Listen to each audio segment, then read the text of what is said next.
नमस्कार दोस्तों। हम हुमायूं पढ़ रहे थे और उसमें हुमायूं के अभियानों पर बात चल रही थी।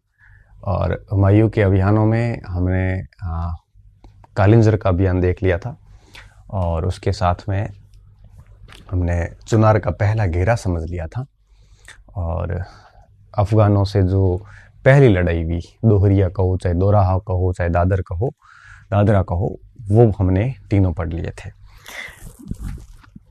आज हमारी जो बात होगी, चर्चा करेंगे, वो करेंगे हम बहादुर शाह गुजरात का जो शासक था उसके साथ हुमायूं के क्या रिलेशंस रहे, किस तरह से हुमायूं ने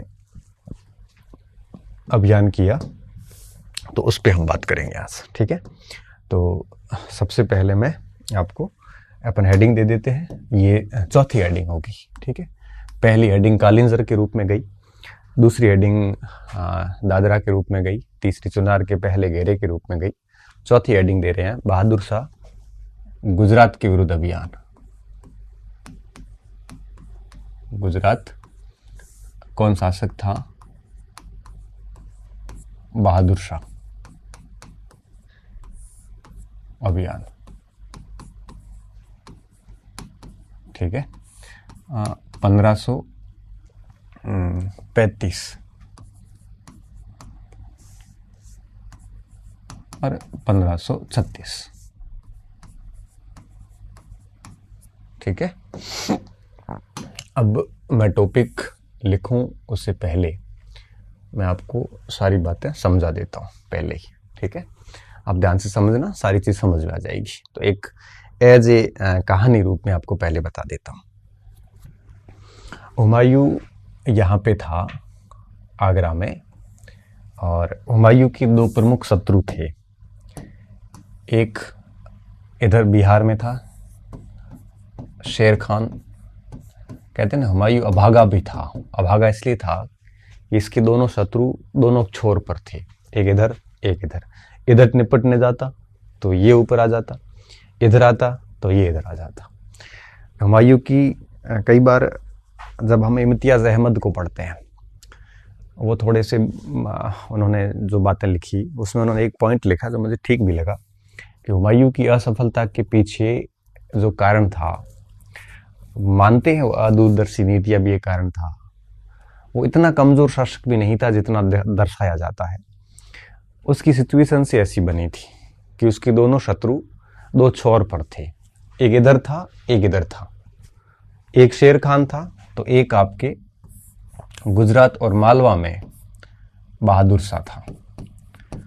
अब दोनों ही शक्तिशाली शासक थे। अब यहां सब जाता था, आपने देखा कि दादर और चुनार का दुर्ग वाला मामला, तो यहां आया तो फिर इसने मालवा पर कब्जा कर लिया, रायसेन पे कब्जा कर लिया और इवन चित्तौड़ पर भी कब्जा कर लिया था। और अब बहादुर शाह दिल्ली को अपने कब्जे में करना चाहता था। अब आप सोचिए कि बहादुर शाह के सपने जो थे वो दिल्ली को अपने कब्जे में करने थे, और ये निरंतर आगे बढ़ रहा था। तब हुमायूं को मजबूरन शेर खान के साथ में समझौता करके चुनार देके और गुजरात अभियान करना पड़ा था। हालांकि उसकी भूलें भी रही थी, जैसे उसके द्वारा आमोद प्रमोद पे समय व्यतीत करना हो, चाहे जब रानी कर्णावती चित्तौड़ की रानी जिन्होंने राखी भेजी थी चित्तौड़ की रक्षा के लिए बहादुर शाह के विरुद्ध, उस पर उन्होंने साथ नहीं दिया हो तो राजपूतों का साथ खो दिया। कुछ नीतियां जरूर गड़बड़ थी उसकी, लेकिन साथ साथ में कुछ सिचुएशंस भी ऐसी थी। और दो शत्रु दो अलग अलग छोर पे हो तो उनसे निपटने के लिए बहुत करिश्माई नेतृत्व चाहिए होता है, वो कम था यहाँ पे। तो हुआ क्या देखिए, अब बहादुर शाह गुजरात का शासक था और बहादुर शाह एक अति महत्वाकांक्षी व्यक्ति था जिसने मालवा पे कब्जा कर लिया था, रायसेन जो कि मालवा का इलाका है इस पर कब्जा कर लिया था, और चित्तौड़ पर भी कब्जा कर लिया था। अब ऐसी स्थिति में ये लगातार फैल रहा था, लगातार इसका राज्य प्रसारित हो रहा था। ये हुमायूं के लिए एक खतरे की घंटी थी। और दूसरा, वो दिल्ली पर शासन करने के सपने देख रहा था और उसने पूरी प्लानिंग भी कर ली थी और इवन उसने सेना भी भेज दी थी ब्यावर और आगरा पर अटैक करने के लिए तातार खान के नेतृत्व में। तो तातार खान के नेतृत्व में उसने आगरा पर अटैक करने के लिए सेना भी भेज दी थी, तब जाके हुमायूं को रिस्पॉन्स करना पड़ा था। दूसरा, एक तो ये कारण था बहादुर शाह के हुमायूं के बीच के खराब संबंधों का। पहला कारण यह था कि यह अति महत्वाकांक्षी व्यक्ति था और दिल्ली का शासक बनने की महत्वाकांक्षा रखता था।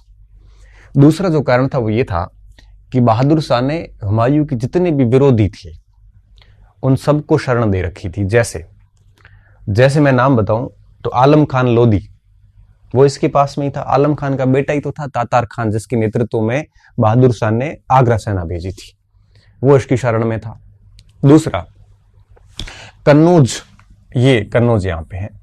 कन्नौज जो है, कन्नौज लखनऊ, इस क्षेत्र में जो मिर्जा बंधु थे जिनको गवर्नर बना रखा था बाबर ने, हुमायूं ने, इन मिर्जा बंधुओं ने विद्रोह किया। एक बार माफ किया, दूसरी बार फिर किया, 1530 1534 2 वर्षों में। इन विद्रोहों के बाद में जब लास्ट में हुमायूं ने परेशान होकर इनकी आंखें निकालने का आदेश दिया, इनको कैद कर लिया गया, बयाना भरतपुर के अंदर रखा गया और वहां किलेदार से सेटिंग बिठा के, और एक मिर्जा बंधु जो है वो वहां से निकल गया और उसको भी शरण किसने दी? बहादुर शाह ने। तो बहादुर शाह ने इसके सारे विरोधियों को शरण दी और हुमायूं ने रिक्वेस्ट करी, उसके बावजूद भी बहादुर शाह ने एक भी विरोधी को छोड़ा नहीं था। तो विरोधियों को शरण देना, अति महत्वाकांक्षी व्यक्ति होना, और तीसरी बात वो थी आपकी मालवा, रायसेन और चित्तौड़ पर कब्जा करके निरंतर आगे बढ़ने की नीति। ये 3 ऐसे कारण थे जिसके कारण बहादुर शाह और हुमायूं के बीच में संघर्ष अवश्यंभावी हो गया था। और फिर बहादुर शाह ने तातार खान के नेतृत्व में आगरा सेना भेजी, वहीं से लड़ाई शुरू हो जाएगी। तो उससे पहले की पृष्ठभूमि के तीनों कारण मैं यहाँ पे अभी लिखना चाहूंगा कि इन तीनों के बीच में, दोनों के बीच में युद्ध के कारण क्या थे। यहाँ लिखेंगे हम कि हुमायूं, अब घटनाएं क्या घटी वो बाद में देखते हैं।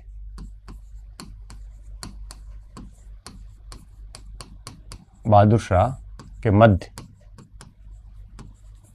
के संघर्ष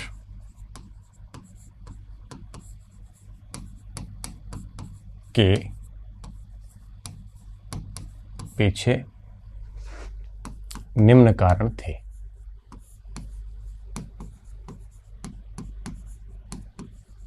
ठीक है, निम्न कारण थे। पहला कारण,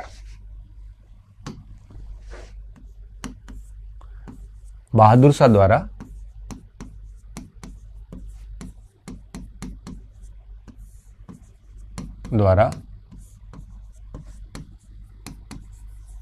हुमायूं के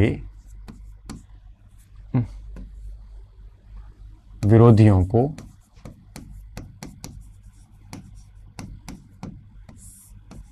शरण दिया जाना।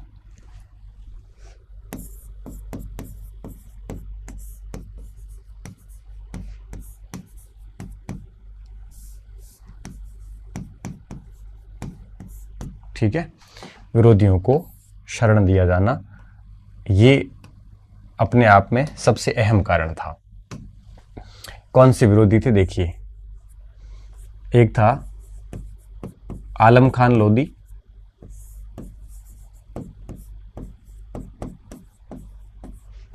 व इसका पुत्र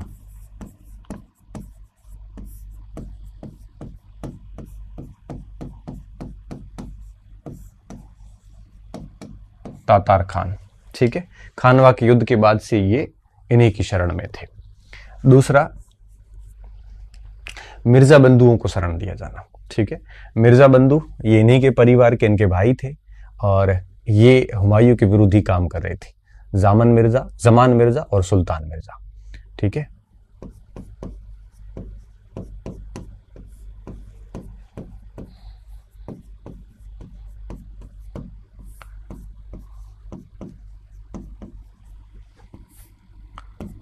जमान मिर्जा व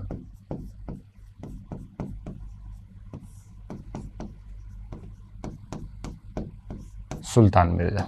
ठीक है, ये ध्यान रखना, मिर्जा बंधुओं का विद्रोह के बारे में एक सवाल ऐसे बनता है कि हुमायूं के काल का जो पहला विद्रोह था वो बेसिकली कौन सा था? तो हुमायूं के काल का पहला विद्रोह माना जाता है मिर्जा बंधुओं का विद्रोह 1530 में ही। मतलब आप ये समझिए कि ठीक राज्याभिषेक के बाद में ही मिर्जा बंधुओं ने विद्रोह कर दिया था, स्पेशली जमान मिर्जा ने।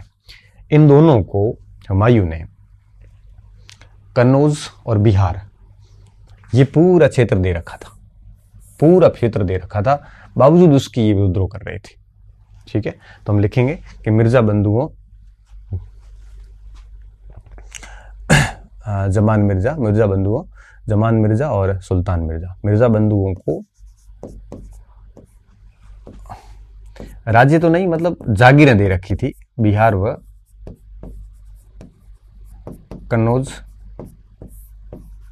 की जागीरें दे रखी थी। कई सारी जागीरें इनके पास में थी और इनको तो पूरा राज्य चाहिए था, जागीरें दे रखी थी। ठीक है, फिर क्या हुआ? अब 1530 में हुमायूं के काल का पहला विद्रोह जमान मिर्जा ने किया। एक बार तो हुमायूं ने उसको माफ कर दिया, दूसरी बार दोनों मिर्जा बंधुओं ने मिलकर विद्रोह किया, तो उसके बाद विद्रोह का दमन किया और दोनों को कैद किया। कैद करके इनको बयाना के किले में रखा, तो बयाना के किले में रखा और बाद में हुमायूं ने आदेश दिया कि अंधे कर दो, इनकी आंखें निकलवा दो सजा के तौर पे। तो एक मिर्जा बंधु ने, जिसमें जमान मिर्जा ने सेटिंग बिठा दी किलेदार से, और किलेदार से सेटिंग बिठा के वो वहां से निकल गया और निकल के सीधा बहादुर शाह के शरण में चला गया। तो ये जो है 1530 और 1534 के दोनों विद्रोह मिर्जा बंधुओं के द्वारा किए गए। ये विद्रोह करने के बाद उनको शरण दिया जाना बहादुर शाह का एक प्रकार से ऐसा कार्य था जो हुमायूं के साथ में विवाद उत्पन्न कर रहा था। ठीक है, तो लिखते हम जागीरें दे रखी थी। 1530 में जमान मिर्जा ने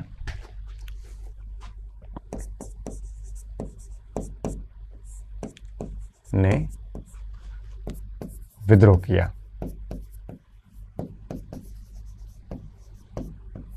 ठीक है, ये हुमायूं के काल का प्रथम विद्रोह था।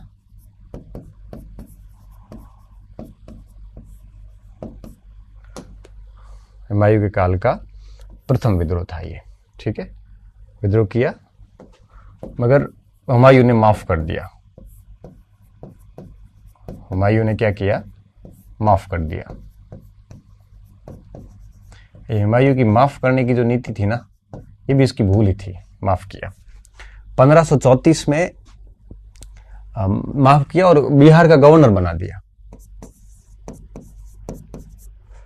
बिहार का गवर्नर बनाया। ठीक है, फिर क्या हुआ? अब ये किसी भी दृष्टिकोण से ठीक नीति नहीं थी।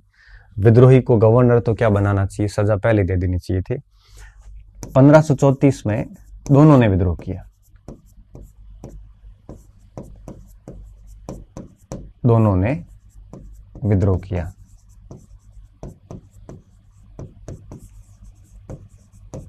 दोनों ने विद्रोह किया, दमन हुआ।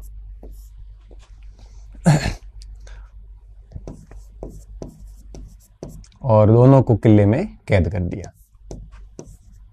दोनों को बयाना में कैद किया। ठीक है, दोनों को बयाना किले में कैद किया। जमान मिर्जा किले से निकलकर बहादुर शाह की शरण में चला गया। तो पहला बिंदु था कि बहादुर शाह द्वारा हुमायूं के विरोधियों को शरण दिया जाना। इसमें मिर्जा बंधु, आलम खान लोदी, ये दोनों मैन थे। मैं लिख लेता हूं यहां पे, दोनों बयान कैद किया। जमान खान, जमान मिर्जा यहां से भागकर, यहां से भागकर कहां शरण लेता है? बहादुर शाह के पास शरण लेता है।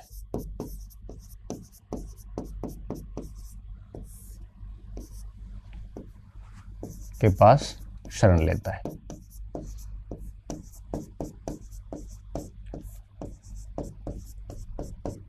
एक तो ये कारण था, ठीक है, कि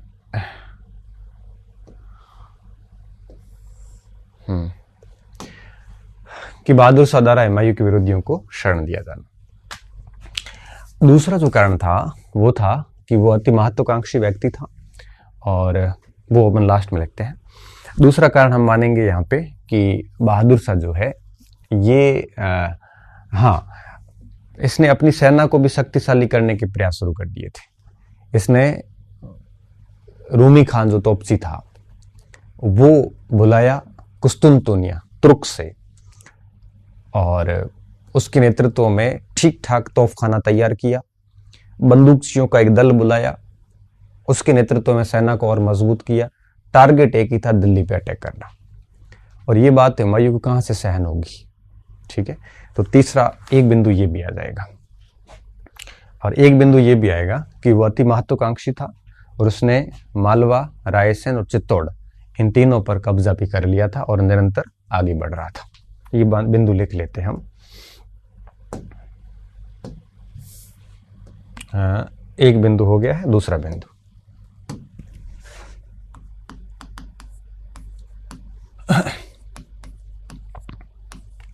बहादुर शाह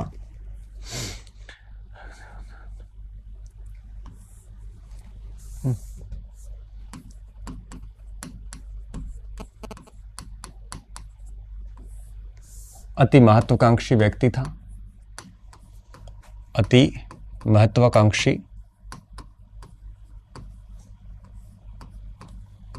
शासक था। इसने मालवा 1531 में, रायसेन 1532 में व चित्तौड़गढ़ 1533 में, मालवा, रायसेन और चित्तौड़गढ़ 1533 पर अधिकार किए थे।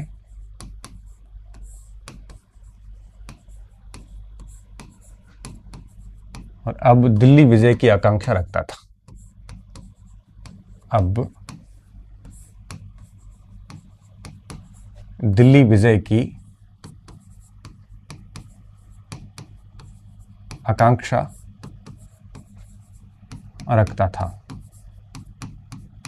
ठीक है। ऐसी आकांक्षा रखेगा तो विरोधी होगा, सीधी सी बात है। आकांक्षा भी छोटी मोटी नहीं थी, दिल्ली विजय की थी, ठीक है। और अब है वो दिल्ली विजय की आकांक्षा रखने लग गया था। ये दूसरा कारण था इनके बीच में विवादों का। तीसरा कारण जो था उसके द्वारा सैन्य शक्ति बढ़ाना। तो सैन्य शक्ति बढ़ाना, उसमें भी तोपचियां और बंदूकचियों का सहारा लेना। इस हेतु उसने अमीर मुस्तफा, जिससे हम रूमी खान कहते हैं, रूमी खान इसलिए कहते हैं रूम सागर से आया था। रूम सागर का मतलब है भूमध्य सागर। भूमध्य सागर को पहले रूम सागर कहा जाता था। तो रूमी खान सामान्य नाम है इसका, और वैसे नाम था अमीर मुस्तफा, ठीक है।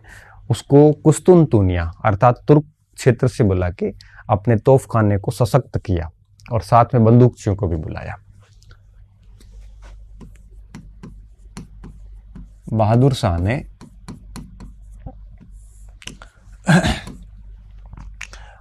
अपनी सेना को सशक्त करने, या यूं कहिए कि अपनी सेना को मजबूत करने के उद्देश्य से, ठीक है, मजबूत करने के उद्देश्य से अपनी सेना को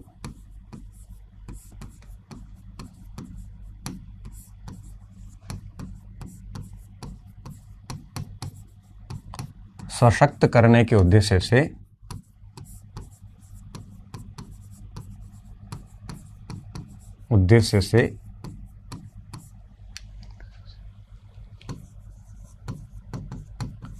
कुस्तुनतुनिया से तोपची अमीर मुस्तफा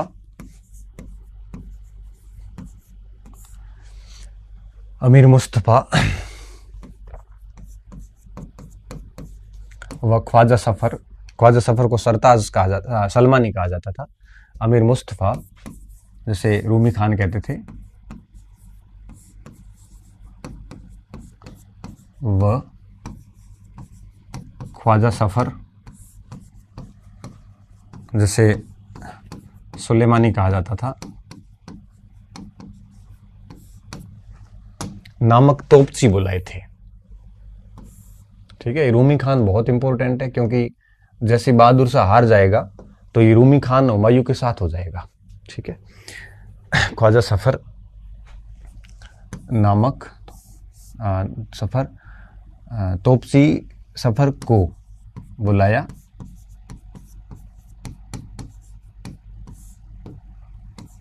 साथ ही साथ बंदूकचियों का एक दल भी बुलाया, साथ ही साथ बंदूकचियों का एक दल भी बुलाया, बंदूकचियों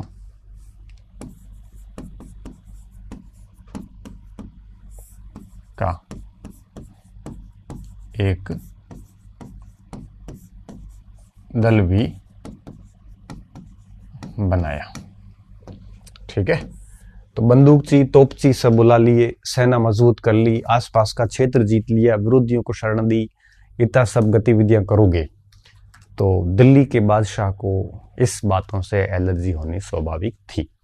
और हुआ क्या देखिए, अब ये मेन कारण थे। ठीक है, अब आप ये समझिए कि चाहे वो सैन्य शक्ति बढ़ाना हो, चाहे वो भारत के संबंध में ये कार्य करना हो। अब देखो क्या हुआ, सबसे अंतिम कारण लास्ट में, अब यहां तक ठीक था, अब बहादुर शाह और हुमायूं के बीच में पत्राचार भी हो रहा था। हुमायूं लगातार बहादुर शाह को खत लिख के कहता था कि भाई इस तरह से ये चीजें ना करो, आप अपनी सीमाओं में रहो।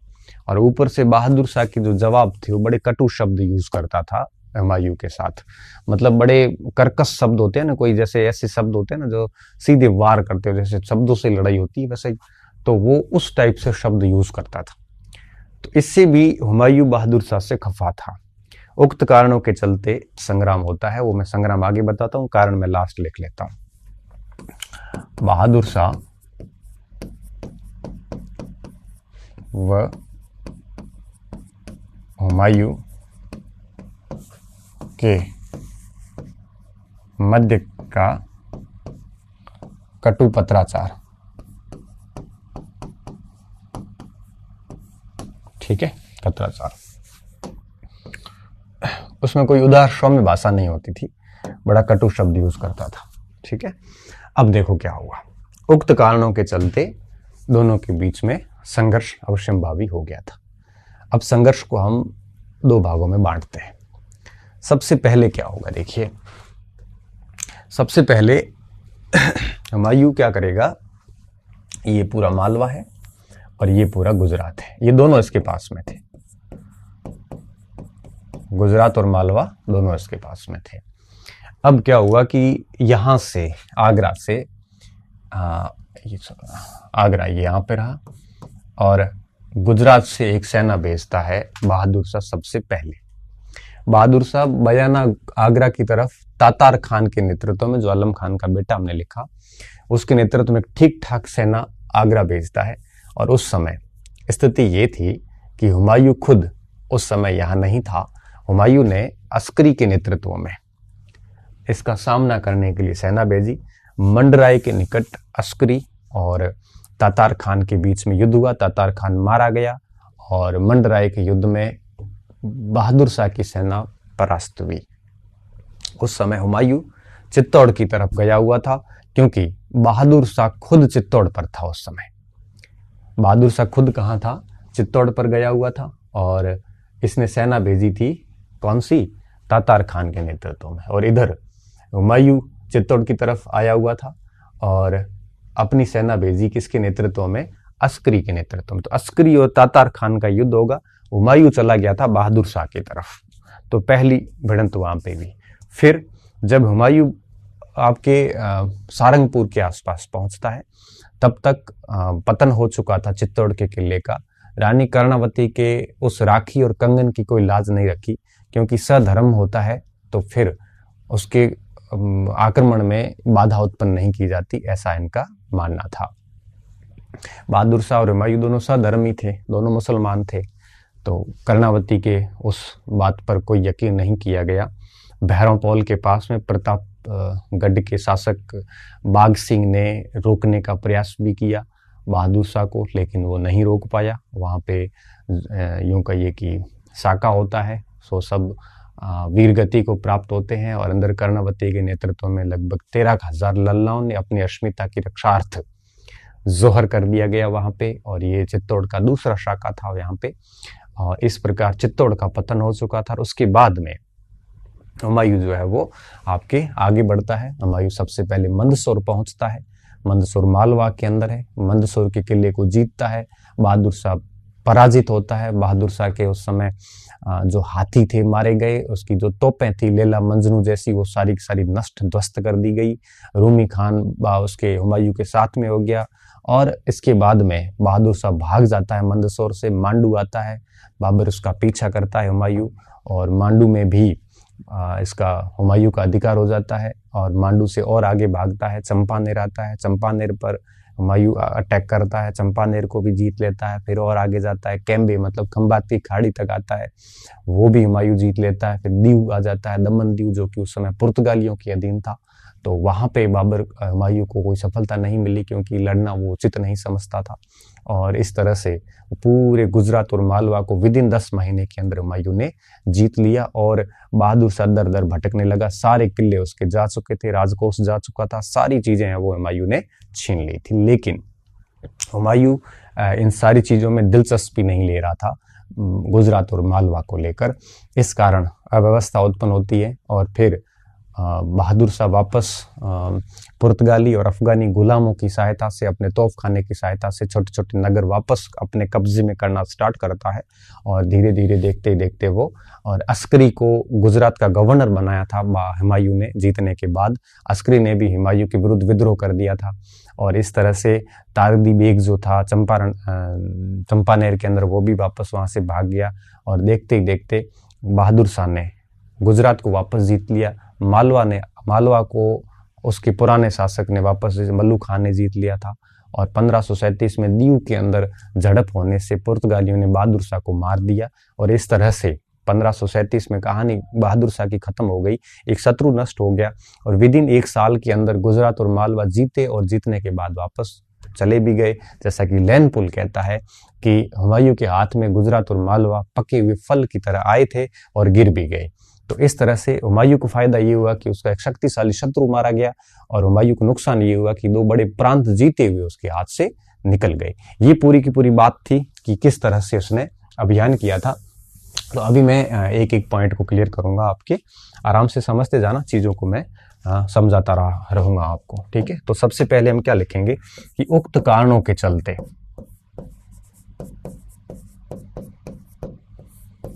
उक्त कारणों के चलते हुमायूं व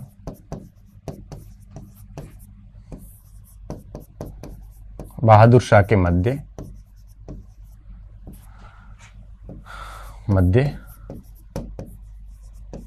संघर्ष अवश्यंभावी हो गया था। ठीक है, अब आगे देखिए। सर्वप्रथम बहादुर शाह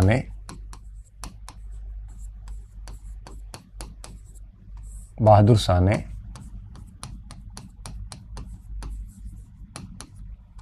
तातार खान के नेतृत्व में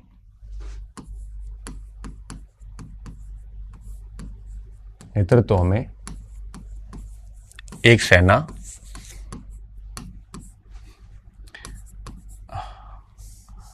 आगरा बयान आक्रमण हेतु भेजी। आगरा व बयाना आक्रमण हेतु भेजी। खुद क्यों नहीं गया? खुद चित्तौड़ आक्रमण में था, स्वयं कहां था? चित्तौड़ में। ठीक है। किसके नेतृत्व में सेना गई? तातार खान कौन था? आलम खान लोधी का पुत्र था, बेजी। इसको बेजी। उधर हुमायूं ने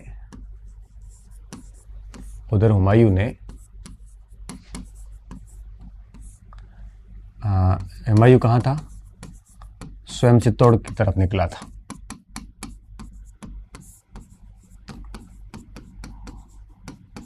हुमायूं ने किसके नेतृत्व में? अस्करी और हिंदाल के नेतृत्व में। अस्करी व हिंदाल के नेतृत्व में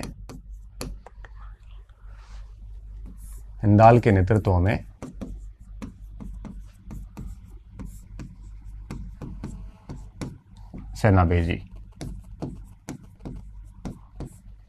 ठीक है, सेना भेजी।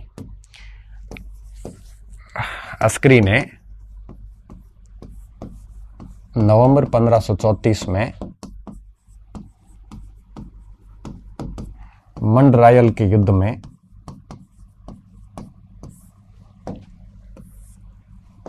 में तातार खान को पराजित किया।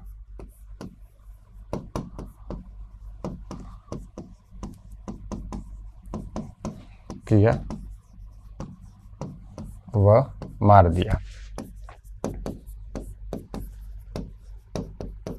ठीक है, दिया। ये तो बात होगी आपको कंफर्म कि पहला मामला किस तरह से होता है। अब उधर ये बात तो ठीक है, आपके समझ में आ गई होगी। अब उधर क्या हुआ? उधर ऐसा समकालिक स्रोत तो कोई नहीं कहता, लेकिन अन्य स्रोत ये कहते हैं कि रानी कर्णावती ने बहादुर शाह के विरुद्ध या बहादुर शाह से अपनी रक्षा करने के लिए हुमायूं को राखी भेजी थी। हालांकि समकालिक स्रोत नहीं कहते, बाद के राजस्थानी स्रोत अवश्य कहते हैं राखी भेजी थी कि वो बहादुर शाह के विरुद्ध हमारी रक्षा करें। लेकिन हुमायूं ने राखी स्वीकार जरूर की, लेकिन बहादुर शाह के विरुद्ध कोई भी कार्यवाही नहीं की, क्योंकि उसका ये मानना था कि सधर्म व्यक्ति है तो उसके अभियान में हम खलल नहीं डालेंगे। सधर्म व्यक्ति के अभियान में खलल नहीं डाली जाती, और इस कारण चित्तौड़ का पतन हो गया। और फिर हुमायूं और बहादुर शाह के लड़ाई बाद में होगी, तो इस बात को मैं यहां पे लिखूंगा। उधर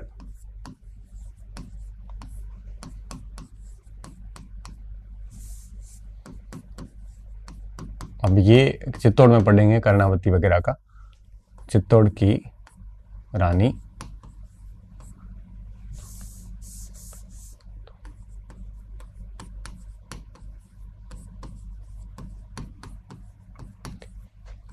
विक्रमादित्य की मां थी।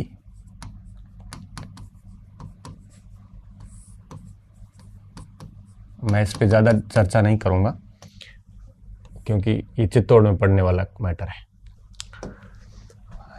ने हुमायूं को राखी व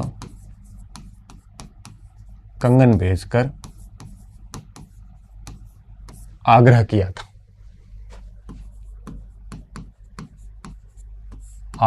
था कि वो बहादुर शाह के विरुद्ध बहादुर शाह से एक बहन की रक्षा करें।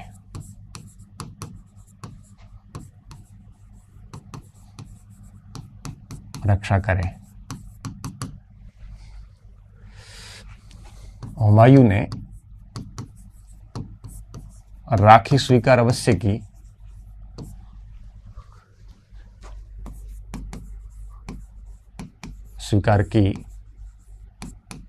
मगर सधर्म बहादुर शाह के विरुद्ध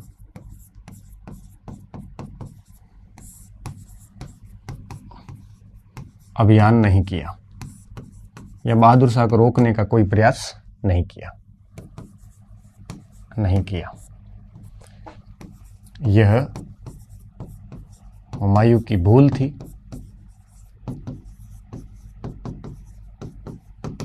क्योंकि राजपूतों का साथ लिया जा सकता था, क्योंकि यह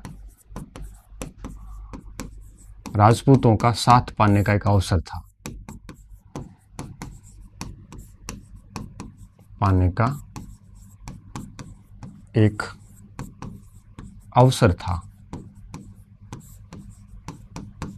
ठीक है। राजपूतों का साथ पाने का एक अवसर था और अभियान नहीं किया। चित्तौड़ पर तो गया ही नहीं हुमायूं फिर कि वो करने दो, आखिर हमारा भाई ये के, ठीक है। एक अवसर था, यद्यपि इसकी जानकारी समकालिक स्रोतों में से नहीं मिलती। यद्यपि इस घटना की जानकारी जो हमने पूरी लिखी किसी भी समकालिक स्रोत से नहीं मिलती, बाद के स्रोतों में मिलती है। समकालिक स्रोतों से प्राप्त नहीं होती।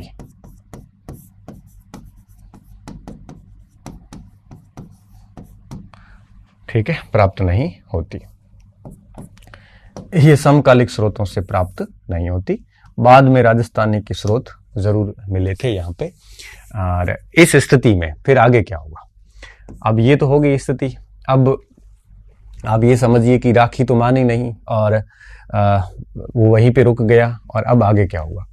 8 मार्च 1535 को चित्तौड़ का पतन हो गया। ठीक है, 8 मार्च 1535 को चित्तौड़ का पतन कर दिया गया। और ये बात हम लिख लेते हैं, 1535 को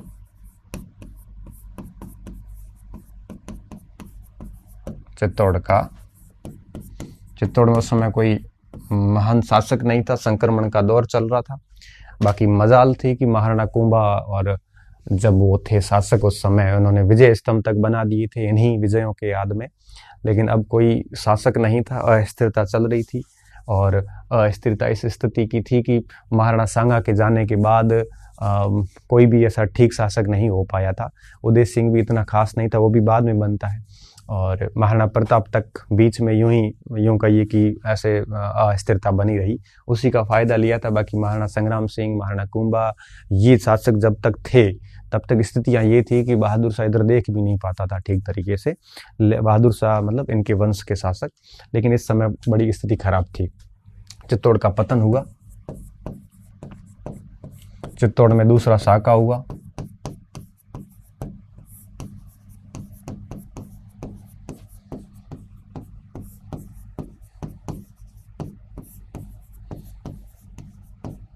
इस समय महारानी कर्णावती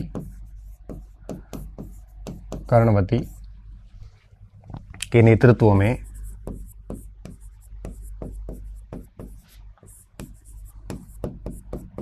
तेरह 13,000 ललनाओं ने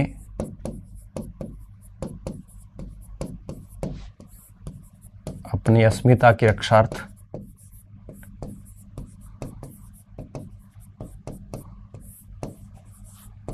क्योंकि जब ये मुस्लिम शासक जीत जाते थे तो उसके बाद सभी महिलाओं को उठा लिया जाता था, उनके ऊपर जुल्म किए जाते थे, उनको सेक्स स्लेवरी बना दिया जाता था। गैंग रेप शब्द अब आए हैं, उस समय एक एक महिला के साथ में पता नहीं कितने सैनिक ये बलात्कार के कुकृत्य करते थे और फिर बड़ी बुरी मौत मारा जाता था। इवन मरने के बाद में भी ये रेप कर लेते थे। इसी दरिंदगी थी उस समय। तो ऐसी दरिंदगी जो थी, एक माँ के सामने उसकी बेटी का रेप किया जाता था। और मतलब आप हैवानियत की जो हदें होती है वो ये लोग पार करते थे। तो उससे बचने के लिए ये लोग है वो स्त्रियों को, अपनी ललनाओं को अस्मिता की रक्षार्थ आग में कूदना ज़्यादा ठीक लगता था उन दरिंदों के हाथ में आने की बजाय। बाकी जौहर करना वगैरह आजकल इसकी मजाक बना दी जाती बड़ी आसानी से। लेकिन आप सोचिए उस समय की स्थितियों को, कोई अपने आप को आग के हवाले कैसे कर सकता है? कितना आगे का खौफ होगा कि उनको अग्नि से भी खौफ नहीं लगता और वो कूद जाते हैं उसमें अग्नि के अंदर। तो अस्मिता के रक्षार्थ, ठीक है, ये आंकड़े कई बार अति शौक्ति हो जाती है, 13,000 की जगह 300-400 हो सकती है, लेकिन वो होते थे। वो होने के पीछे कारण ये थे कि जब वीर मैदान में लड़ते थे और खेत हो जाते थे, या फिर वो भी यूं कहिए कि वीर गति को प्राप्त हो जाते थे, तो वो तो बहुत ही अच्छी मौत मरता था, क्योंकि लड़ते लड़ते मारा जाना, मातृभूमि के लिए मारा जाना अपने आप में ठीक था। लेकिन उसके बाद उनके परिवारों की जो स्थिति होती थी उसकी कल्पना भी आप नहीं कर सकते।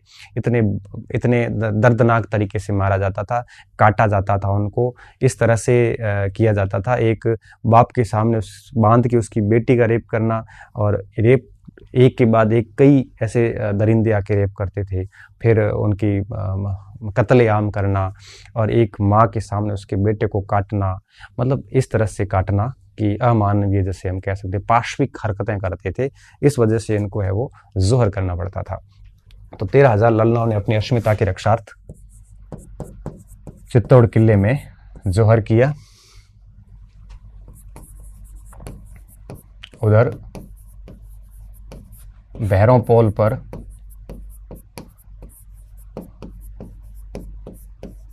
पोल पर देवरिया प्रतापगढ़ के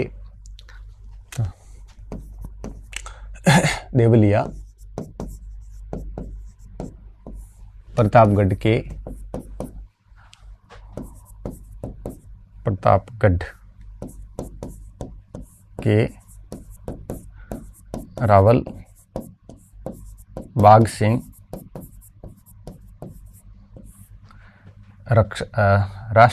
किले की रक्षार्थ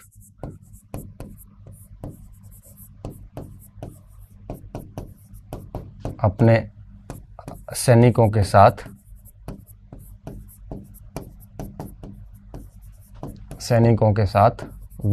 लड़ते हुए वीर गति को प्राप्त हुए।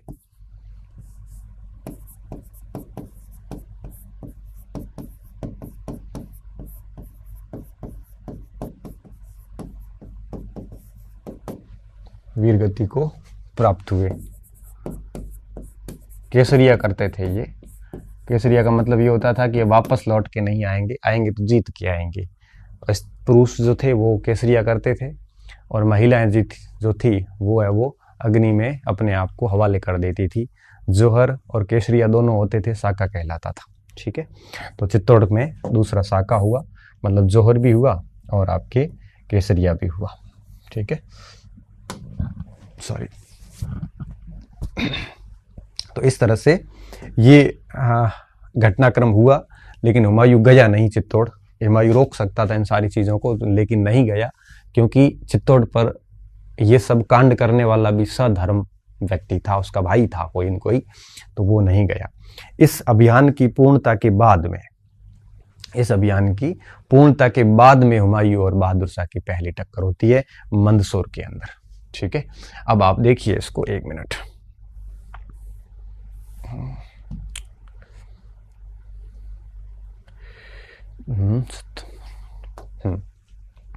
अब इस अभियान के बाद क्या होता है ये समझिए आप। ठीक है, अब चित्तौड़ अभियान के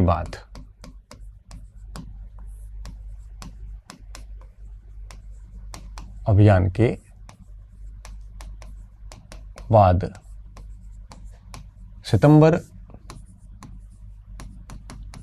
1535 में हुमायूं व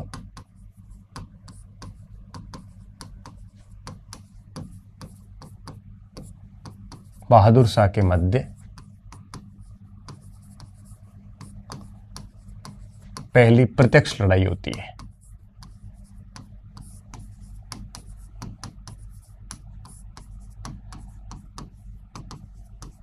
ठीक है, पहली प्रत्यक्ष लड़ाई होती है। इसको थोड़ा समझने की कोशिश करना, मैं प्रयास कर रहा हूं आपको समझाने का। तो देखिए क्या हुआ। ये इलाका है मंदसौर। ये आपके, अगर आपने राजस्थान का मैप देखा हो तो चित्तौड़ 2 भागों में बंटा हुआ है, एक इधर एक कॉर्नर।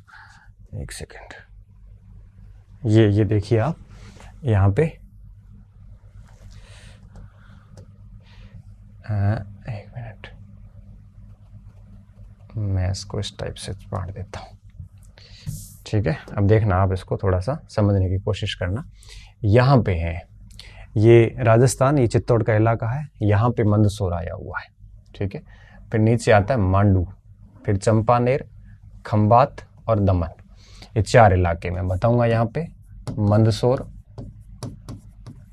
फिर नीचे मांडू, ये दोनों मध्य प्रदेश में, चंपानेर गुजरात में, और खंबात की खाड़ी, जैसे हम कैम्बे कहते थे पहले, कैम्बे कह दो या खंबात कह दो, और नीचे आ जाता है आपके दमन और दीव। दीव थोड़ा सा नीचे आ जाएगा, दीव, ठीक है। ये 4 जगह इनकी टक्कर होने वाली है, एक मंदसौर, मांडू, चंपानेर, खंबात और आपके दीव, ठीक है। मैं इसको, आप इसको देख लो आराम से, और मैं इसको इस साइड लेके बना के आपको समझाता हूँ, ठीक है। मंदसौर, उसके बाद में ये क्या हुआ,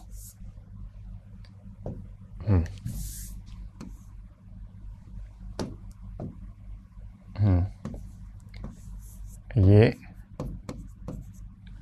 ऐसे करते हैं ना, ऐसे करते हैं,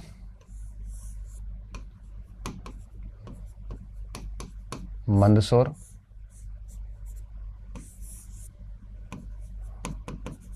मांडू,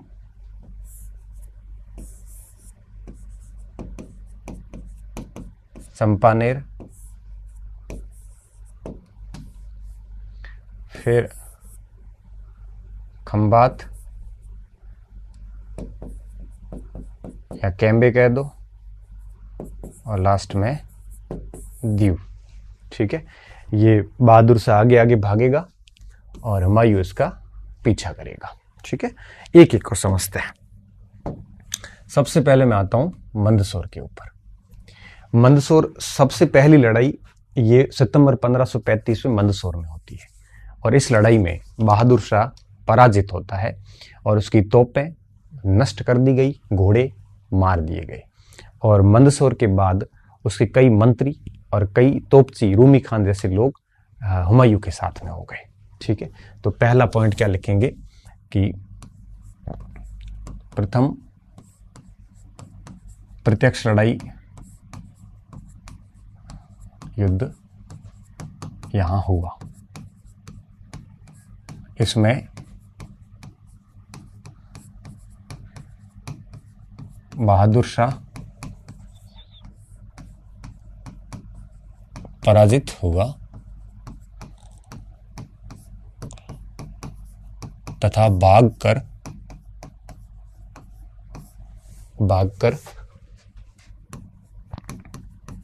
मांडू चला गया,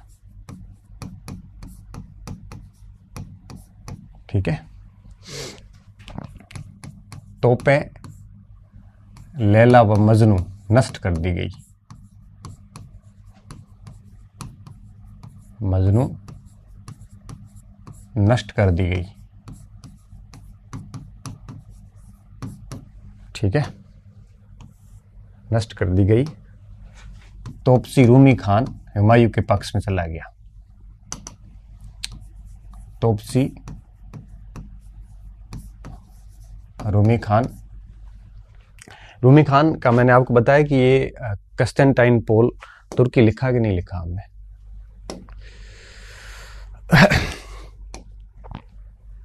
हाँ ठीक है।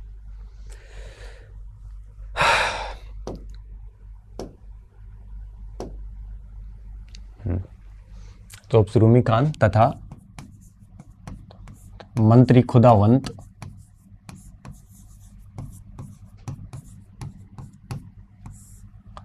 हुमायूं के पाले में चले गए।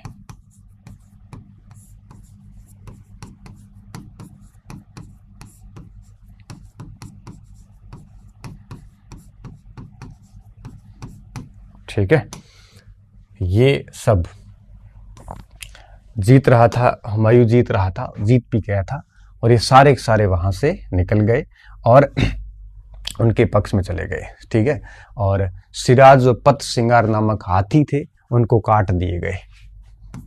हाथी, सिराज और पत सिंगार काट दिए गए।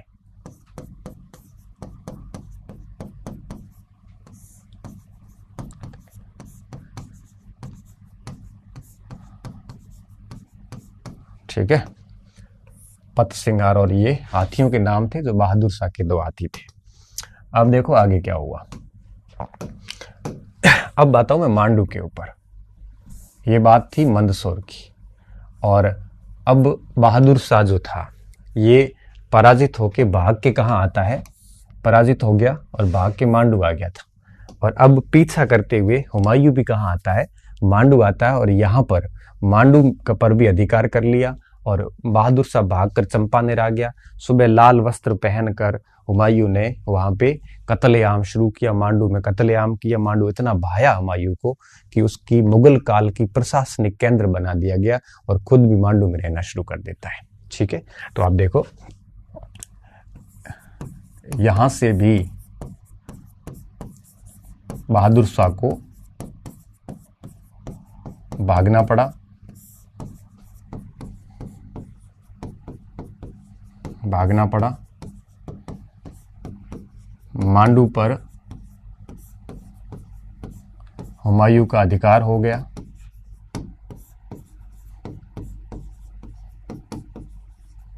अधिकार हो गया।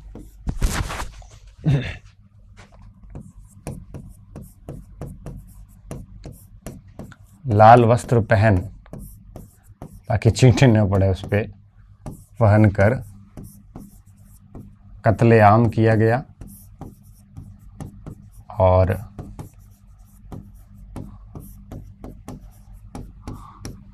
मांडू को प्रशासनिक केंद्र बना दिया,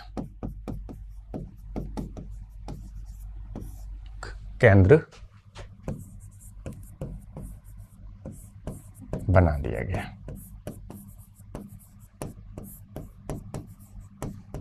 ठीक है, बहादुर शाह यहां से भाग के कहां आता है, चंपानेर।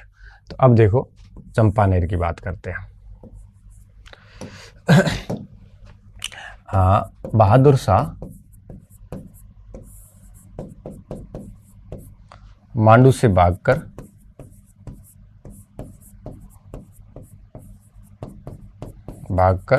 चंपानेर आ गया। चंपानेर गुजरात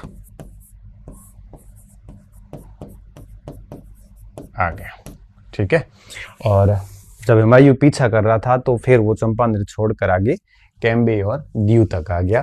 चंपानेर का हम थोड़ा देख लेते हैं। चंपानेर जैसे ही बहादुर शाह आता है, पीछे पीछे हुमायूं आया, और हुमायूं ने चंपानेर का किले का घेरा डाल दिया, और लगभग 4 महीने तक घेरा रहा। किले की दीवार टूटने की स्थिति में थी नहीं, और अंत में पता चल जाता है इनको कि दीवार कहाँ कमजोर है। फिर दीवार तोड़ी जाती है। दीवार को फांद के हुमायूं सहित कई सैनिक अंदर घुसते हैं, चंपानेर को लूटते हैं पूरा। चंपानेर के अंदर ही बहादुर शाह का राजकोष था, वो पूरा हुमायूं के हाथ में लगा। और उसके बाद चंपानेर का तारदी बेग को वहां का गवर्नर बना के, और हुमायूं आगे जाता है कैम्बे और दीव की तरफ। ठीक है, इसको लिख लेता हूं, चंपानेर आ गया। हुमायूं ने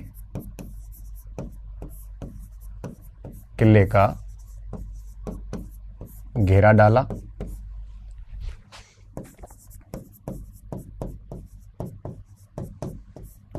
लगभग 4 माह के बाद, लगभग 4 माह के बाद किले की दीवार तोड़कर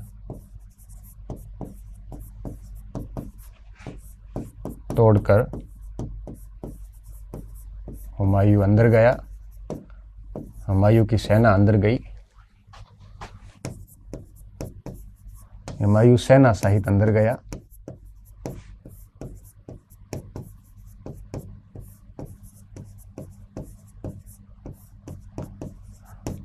इकतालीसवें नंबर पे हुमायूं अंदर गया था।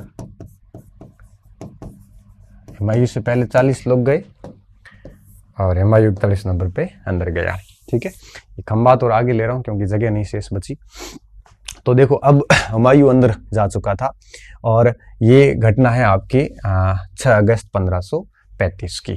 ठीक है, सितंबर में ऐसे कर सकते 1535 नहीं होगा, 1536, 8 मार्च 1535 के बाद ये अप्रैल है, सॉरी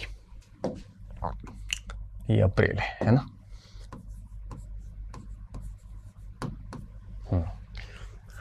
ठीक है, वो अप्रैल हो गया, अप्रैल 35, एक मिनट, मार्च 35। ठीक है, और अब आ जाएगा अप्रैल, मार्च, अगस्त 35। ये घटना है आपकी अगस्त 1535 की। ठीक है, अब मैं आगे इसी बात को आगे बढ़ा रहा हूं। अब यहां तक आप लिख लो आराम से। हाँ, किलेदार, मैं इसको वापस यहां बना लेता हूं चंपारण को, या इसको सीधे कर लेते हैं। किलेदार इख्तियार खान ने आत्मसमर्पण कर लिया। इख्तियार खान ने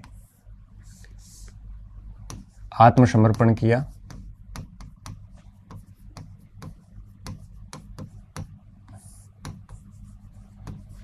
ठीक है, और बहादुर शाह का राजकोष पूरा हुमायूं के हाथ में लगा।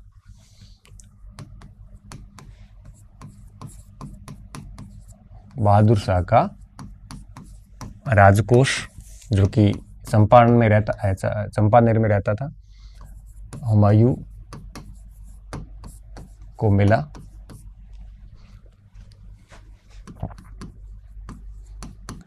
फिर अथाह संपत्ति धन जो है हुमायूं ने अपने सैनिकों में बांटा और यहां पर चांदी और तांबे के सिक्के चलाए।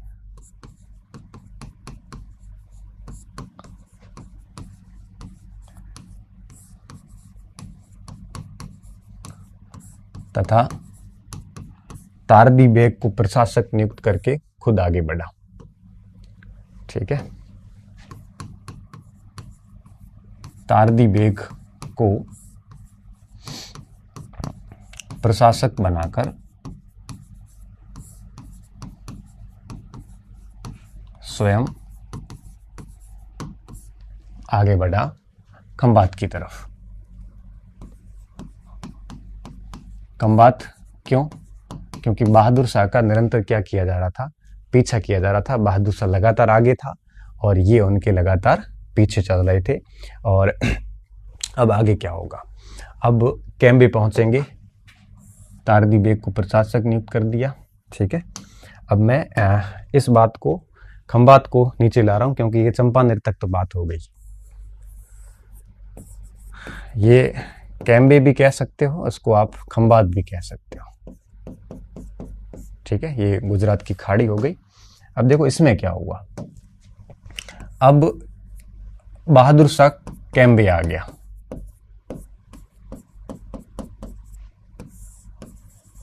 खंबात आ गया। भागता हुआ कहां आया? खंबात आ गया। हुमायूं भी खंबात आ गया। यहाँ पे कोली और गंवार, कुछ जनजातियां यहाँ पे रहती थी। उन जनजातियों ने रात को मुगल शिविर पर अटैक कर लिया। काफी बहुमूल्य चीजें नष्ट हो गई हुमायूं की, जिसमें से एक बयाजिद चित्रित तिमुरनामा ग्रंथ भी साथ में था। क्रोधित होकर सुबह हुमायूं ने पूरे कैम्बे को नष्ट कर दिया और फिर वापस मांडू चला गया। और बहादुर शाह कैम्बे से भाग के आगे दीऊ आ गया। दीऊ में हुमायूं ने लड़ाई नहीं करी। ठीक है, खंबात आ गया। यहां पर कोली व गंवार जनजातियां थी। इन्होंने रात में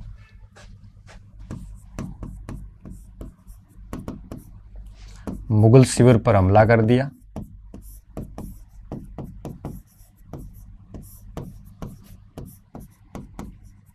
पर हमला किया।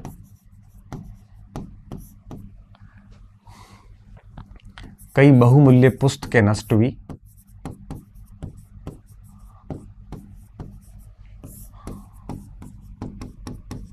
पुस्तकें नष्ट हुई, जैसे बियाजितकृत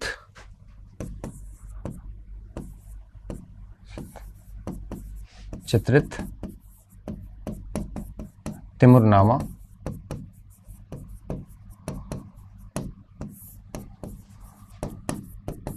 क्रोधित होकर हुमायूं ने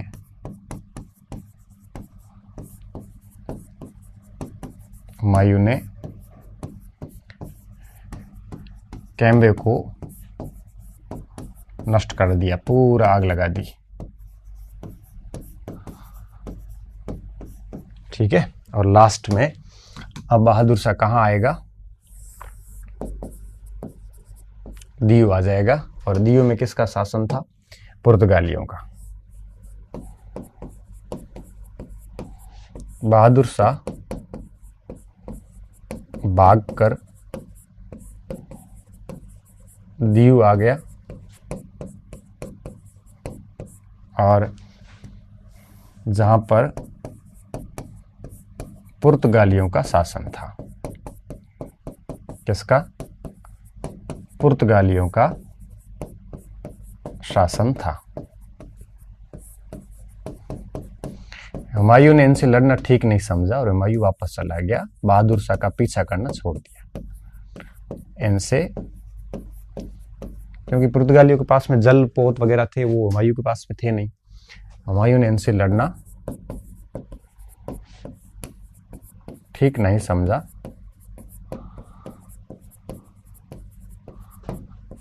और हुमायूं वापस चला गया। हुमायूं ने पीछा करना छोड़ दिया।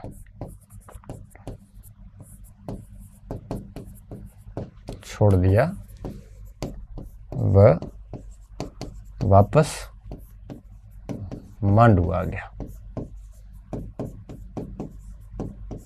ठीक है, तो आप देख सकते हैं कि मंदसौर, मांडू, चंपानेर, खंभात और दीव, ये पूरा का पूरा इनका इस तरह से रहा। और अब क्या हुआ?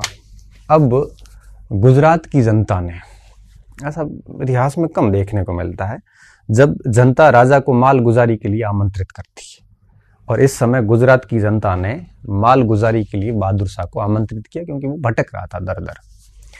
बहादुर शाह ने इमादुल मुल्क को नियुक्त किया कि आप माल गुजारी लीजिए, और इस समय हुमायूं वहीं था और हुमायूं ने इमादुल मुल्क को युद्ध में पराजित किया और अहमदाबाद और पाटन का जो क्षेत्र था वो भी अपने कब्जे में कर लिया और बहादुर शाह फिर भाग गया।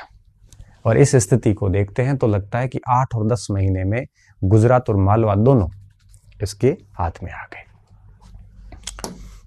अब देखिए, अब हम टॉपिक को खत्म करने जा रहे हैं, इस पार्ट को।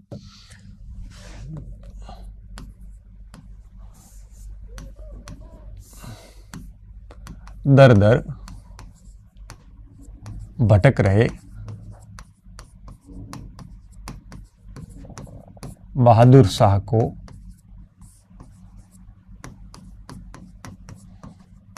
गुजरात की जनता ने माल गुजारी के लिए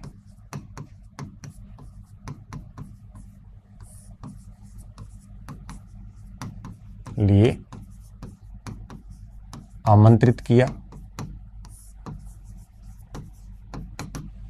इस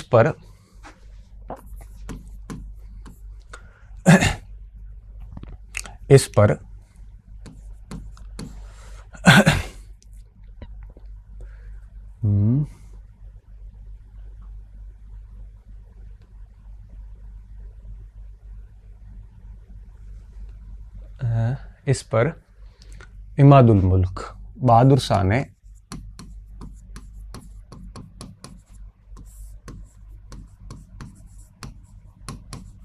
इमादुल मुल्क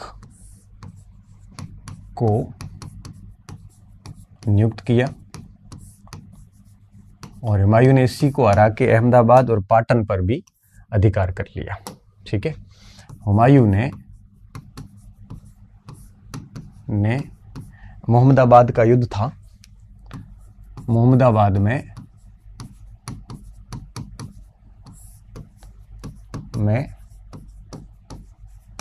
इसको पराजित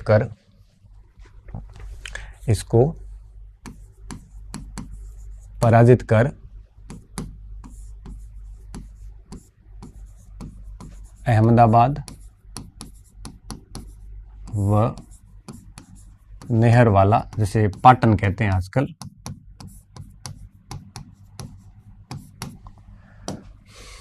पाटन पर भी अधिकार कर लिया।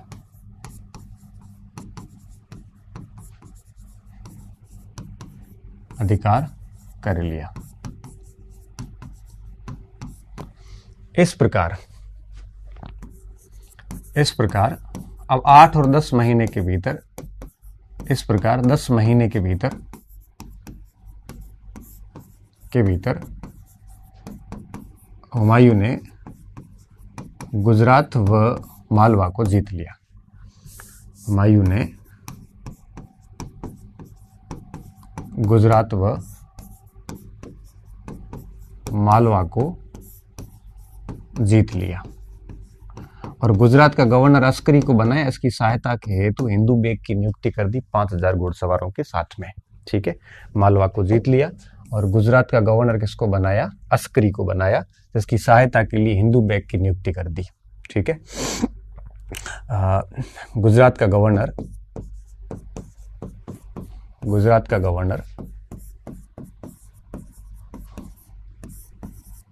अस्करी को बनाया,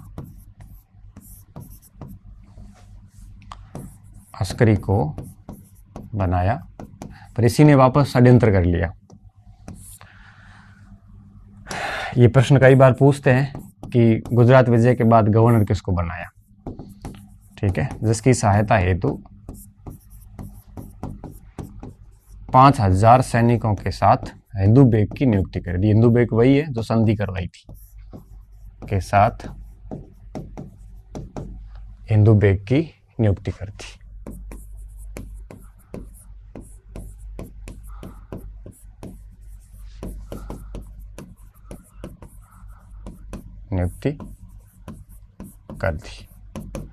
ठीक है, अब लैनपुल का वो स्टेटमेंट हमें याद आता है वापस। तो लैनपुल ने क्या कहा कि गुजरात व मालवा हुमायूं के हाथ में पके हुए फल की तरह आए और दोनों गिर गए। क्यों गिरे? इसके पीछे 3 कारण जिम्मेदार थे। पहला, अस्करी के द्वारा विद्रोह किया जाना, खुद को स्वतंत्र शासक घोषित कर दिया हिंदू बेग के कहने पे ही, वो कर ही रहा था। दूसरा, तारदी बेग वहां से निकल गया क्योंकि हुमायूं का मैनेजमेंट ठीक नहीं था। तीसरा, बहादुर शाह जो है वो पुर्तगालियों और अफगानी गुलामों के साथ में निरंतर छोटे छोटे क्षेत्र जीत रहा था और जनता का उसको पूरा साथ था। यद्यपि बहादुर शाह की जीत भी स्थायी नहीं हुई, क्योंकि बहादुर शाह 1537 में इसी दीव के अंदर पुर्तगालियों से एक झड़प में मारा गया था। ठीक है, ये बात हम अगले लास्ट स्लाइड में कर लेते हैं। एक पॉइंट यहां और लिख लेते हैं कि यह दोनों राज्य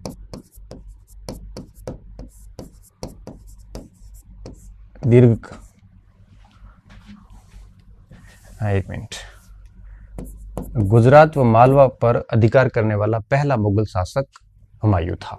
ठीक है, गुजरात व मालवा पर अधिकार करने वाला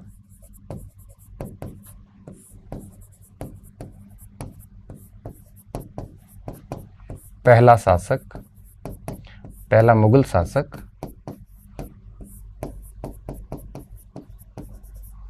हुमायूं था।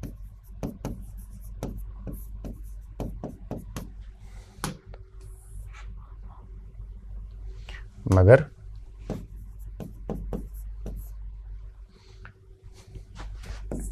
कुछ गलतियों के कारण, कुछ कारणों की वजह से ये दोनों प्रांत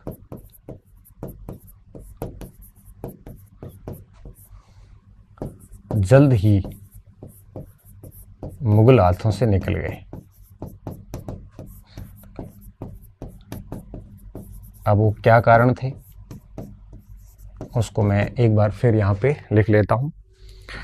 जैसे पहला कारण क्या था, देखिए सबसे पहला कारण ये था कि हुमायूं ने भी इन दोनों क्षेत्रों पर कभी भी रुचि नहीं दिखाई। हुमायूं द्वारा इन दोनों प्रांतों पर रुचि नहीं दिखाना,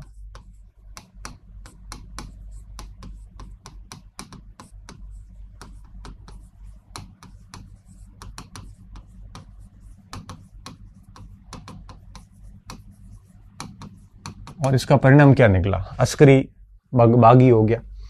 दूसरा,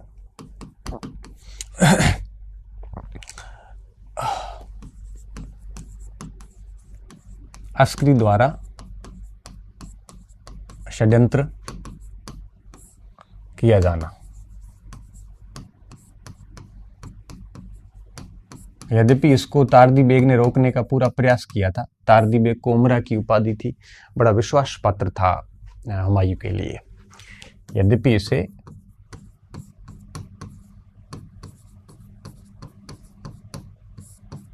ये उमरा था, यहाँ पे उमरा की उपाधि थी इसके पास में, हुमायूं का विश्वास पात्र था ये।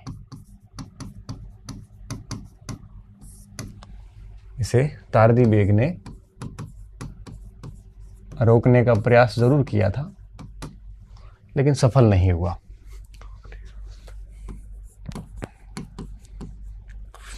प्रयास सफल नहीं हुआ। और मजे की बात है कि हुमायूं ने इसको भी माफ कर दिया था। इसके अलावा क्या हुआ, मल्लू खान ने, जो कि मालवा का पूर्व राजा था, उसने वापस मालवा पे अधिकार कर लिया। मल्लू खान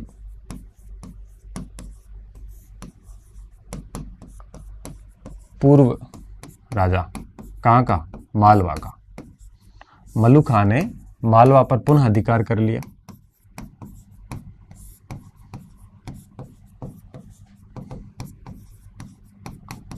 तो मालवा निकल गया, कर लिया, और हुमायूं मांडू छोड़कर आगरा चला गया। मांडू छोड़कर आगरा चला गया।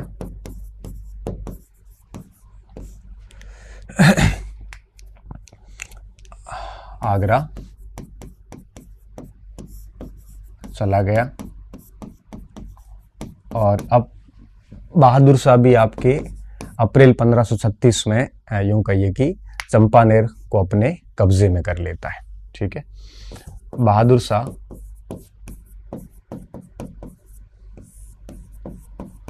पुर्तगालियों व अफ्रीकी गुलामों तथा अपने तोफ खाने की सहायता से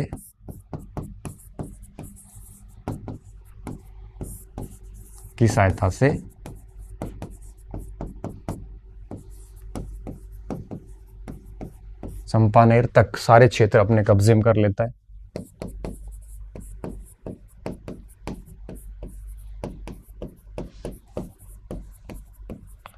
अपने अधिकार में ले लेता है।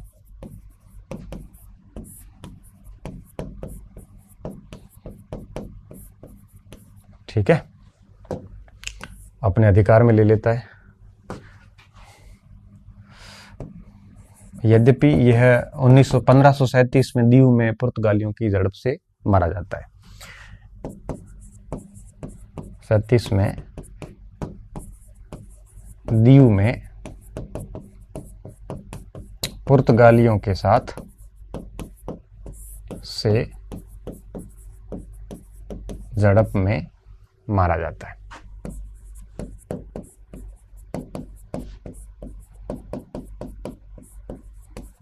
है। इस प्रकार हुमायूं का एक शक्तिशाली शत्रु कम हुआ। इस पूरे अभियान का फायदा यही था एक शक्तिशाली शत्रु समाप्त हो गया था।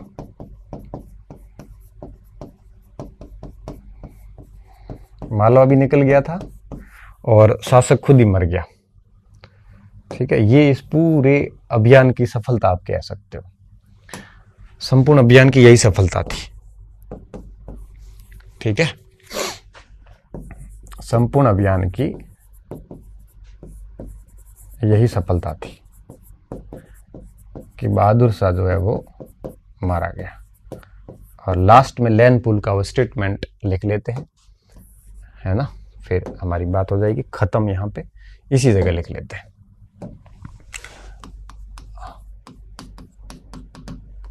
ऐसे कैसे हो रहा है? लैनपुल क्या लिखता है कि गुजरात व मालवा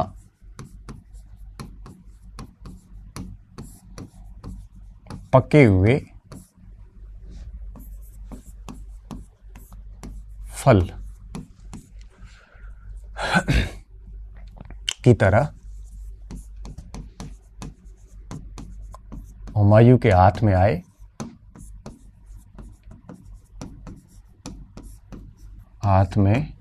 आए, वे गिर भी गए। ठीक है, ये याद कर लेना इतना सा एक स्टेटमेंट। कई बार पूछ लेते हैं कि स्टेटमेंट किसका है, या पूछ लेते हैं कि स्टेटमेंट किस संदर्भ में कहा गया था। ठीक है, तो ये गुजरात का अभियान जो है यहीं पे पूरा हो जाता है। काफी बड़ा अभियान हो गया। अब इसका लास्ट अभियान जो है वो रहेगा आपके अफगानियों के खिलाफ दूसरा अभियान। उसमें चौसा कनौज के युद्ध होंगे और हुमायूं का निर्वसन काल शुरू हो जाएगा। 2-3 क्लासें और होगी। ठीक है, बहुत बहुत धन्यवाद विद्यार्थियों। अच्छे रहिए, मस्त रहिए और पढ़ते रहिए।